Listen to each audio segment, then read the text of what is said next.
it's a time to decide, do we run the technology? Does the technology run us? Are we going to continue to have elections that mean anything? Are we going to continue to think for ourselves, or are we going to just let the biggest tech companies decide who wins every election from now on? I look at search, and I look at Google News, and I see what it's doing, and I see Google executives go to Congress and say that it's not manipulated, it's not political, and I'm just so sure that's not true. I think the big problem that we have today is there's an ambiguity about whether tech is neutral or whether it's biased. And,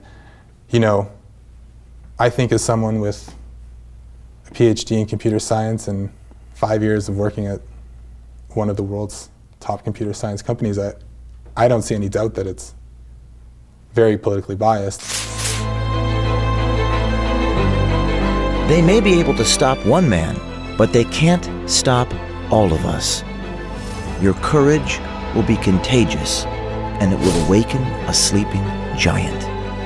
Be a catalyst for change. Be brave. Do something.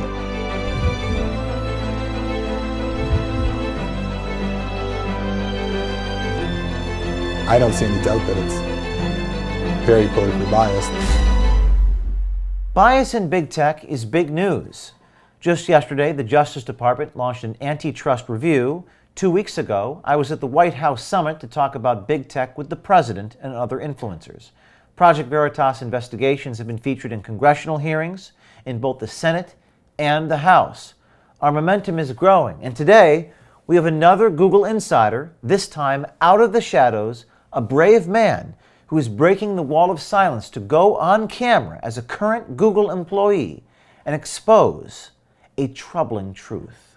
My name's Greg Coppola. I'm a senior software engineer. I work on artificial intelligence and the Google Assistant. Yeah, overall, I'm very concerned to see big tech and the big media merge basically with the political party, with the Democrat Party. Greg Coppola works in Google's New York office. He says from his insider's view, the reality of Google's political bias is undeniable. Don't have a smoking gun. I've been coding since I was 10. I have a PhD. I have 5 years of experience at Google, and I just know how algorithms are. They don't write themselves. We write them to do what we want them to do. Mm-hmm. And you can use machine learning, but even then, you can get the results of machine learning to come out the way you want them to. It's just a tool that we control. I look at search, and I look at Google News, and I see what it's doing, and I see Google executives go to Congress and say that it's not manipulated, it's not political, and I'm just so sure that's not true.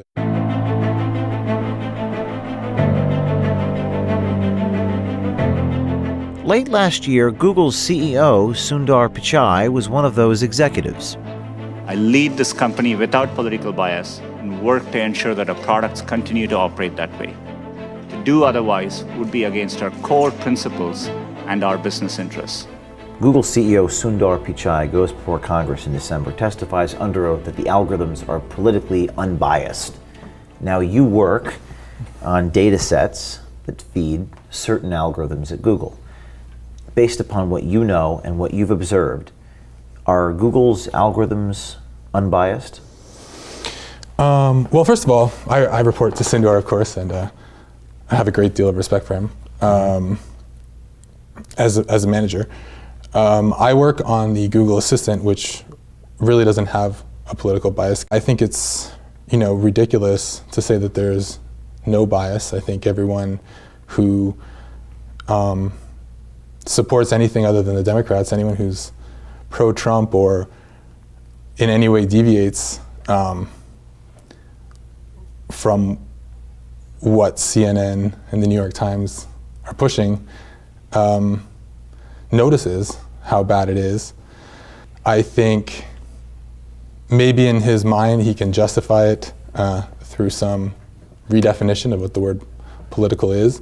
But I think if you look every day and with every query for, say, for example, Donald Trump, Google News is really an aggregator of just a handful of sites, and all of those sites, really are vitriolically against President Trump.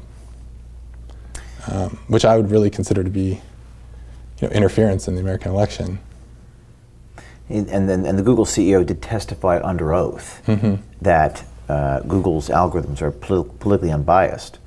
Was he lying? I mean, lying is a strong word. I definitely don't think it's true.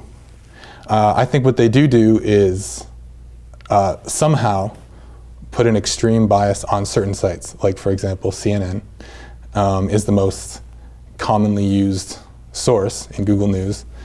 20% of all searches for Donald Trump, all results for Donald Trump are from CNN. And when that's the entire internet of millions of sites.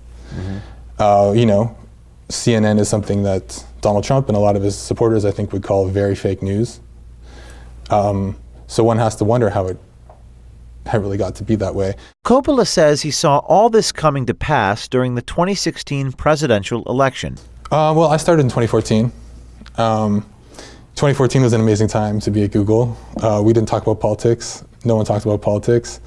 It was just a chance to work with the best computer scientists in the world, the best facilities, the best computers, and free food.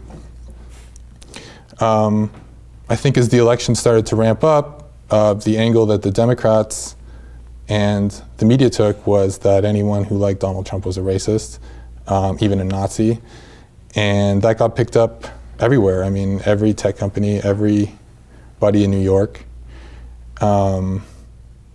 everybody in the field of computer science basically believed that.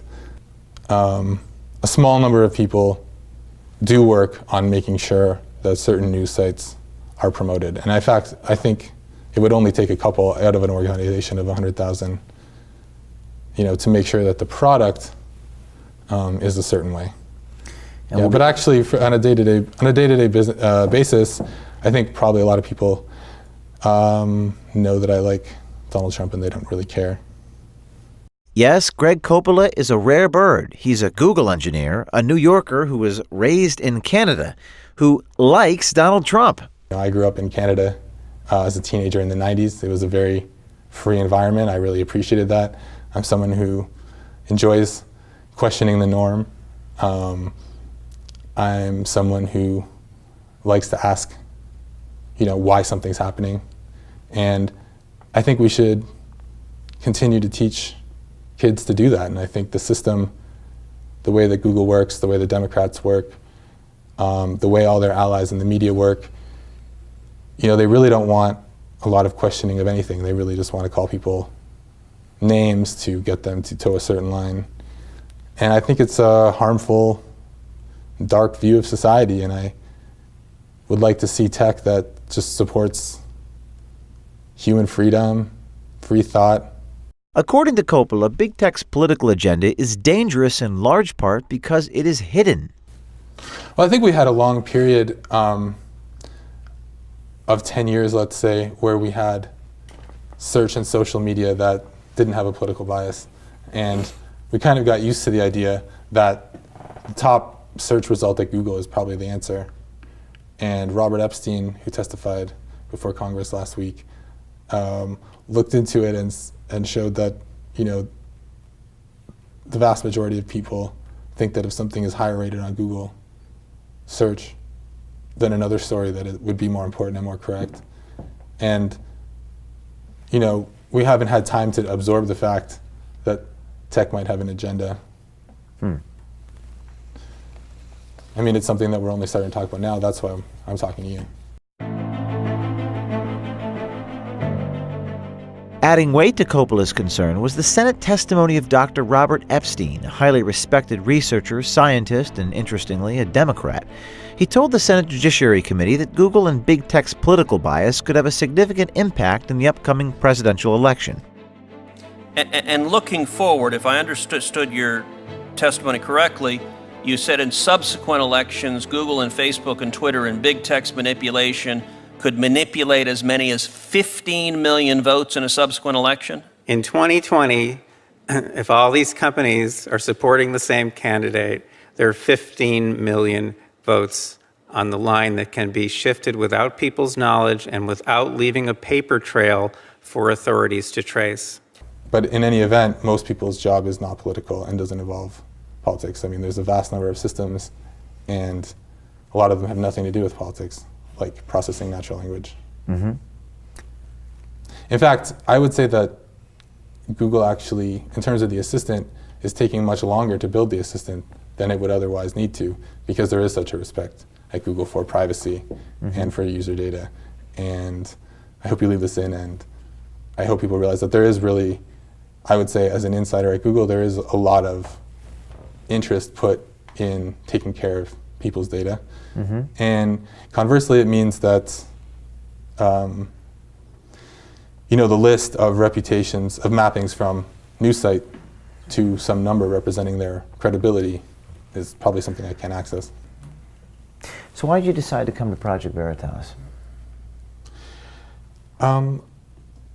Well, I think that you guys have done a lot of good reporting on a variety of topics, and I think, some of the reporting about Google, some people might not be too happy about, but overall, I do think it's a credible news organization. Well, I think we're just at a really, important point in human history. I think for a while, we had tech that was politically neutral. Now we have tech that really, first of all, is taking sides in a political contest, which I think, anytime you have big corporate power merging with political parties, it can be dangerous. And I think more generally, we have to just decide now that we kind of are seeing tech use its power to manipulate people. It's a time to decide, do we run the technology? Does the technology run us? I think the big problem that we have today is there's an ambiguity about whether tech is neutral or whether it's biased. And, I think as someone with a PhD in computer science and 5 years of working at one of the world's top computer science companies, I don't see any doubt that it's very politically biased. And I know not everybody is a programmer, so I just kind of want to explain it to the non-programmers. Just the same way that, someone who doesn't know about wine might need to be told by a sommelier, or the way someone who doesn't know about cars might need to be told by a mechanic what's really going on. I just want to say to all the non-programmers that I really don't buy the idea that big tech is politically neutral, and I think we need to start incorporating that into whatever strategy we use to have a democracy going forward. Are we going to continue to have elections that mean anything?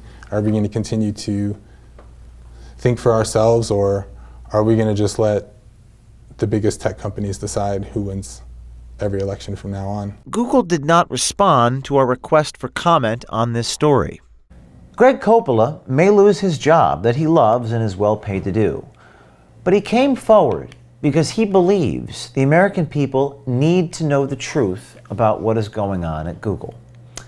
At Project Veritas, we are committed to telling these stories, to emphatically protecting those who wish to remain in the shadows, but at the same time, leak us documents and information. And for those brave insiders who do step into the light, we praise you. Remember, this is about the preservation of democracy, but that requires brave people, citizens, coming forward. And the big tech companies can't deny and can't stop an army of whistleblowers.